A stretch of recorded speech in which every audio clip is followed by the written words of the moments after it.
As an avid scuba diver, I'm about to show you clips from two different dive spots. See if you can notice any differences between these two spots.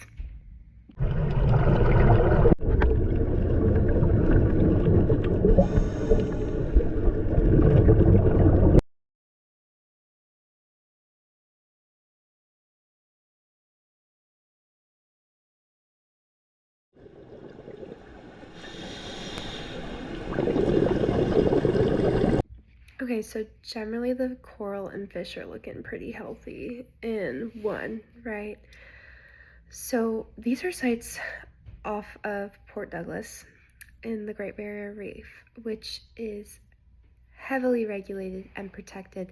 They're in what's called green zones, which is the highest level of regulation that Australian government has for any of their reef systems. And you can see the difference that it makes. There is no fishing, no dredging, nothing but pure recreation, which is even regulated down to what type of sunscreen you can wear. Only reef-safe sunscreen on the Great Barrier Reef. And the results are kind of speaking for themselves, right? We're seeing bright coral, lots of biodiversity of fishes, clean water flowing through. And these are conditions of the Great Barrier Reef, which is amazing, and it has such high biodiversity. But then we look at the second location, and we're looking a little more dull. We've still got some nice fish, but if you look specifically at the coral, you'll see that most of it is turned into what we call coral rubble. And it's just not super bright, not super happy, and I feel that most everybody can kind of look at that and see it. So it was a little tricky. These are actually, those three clips were all three different spots, but they were all off of the east coast of Florida, where there is very little regulation when it comes to our reefs, and they are different depths, different reef types, but we can see that they are all not looking healthy.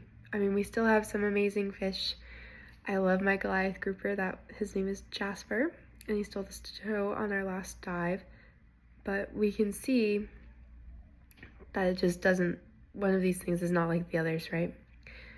And when it comes to worldwide climate change events, such as global warming causing coral bleaching, Australia and the Great Barrier Reef is not immune to that. They have experienced one of their largest bleaching events ever last summer, but their coral was able to recover due to regulation and national efforts. I believe that if we implemented something like this, at least within Florida, but ideally within the United States, to protect our waters, especially our reefs, which are so vulnerable to climate change, we too could see that ocean life becomes healthier, and our coral reefs and our ecosystems of the ocean could also begin to thrive.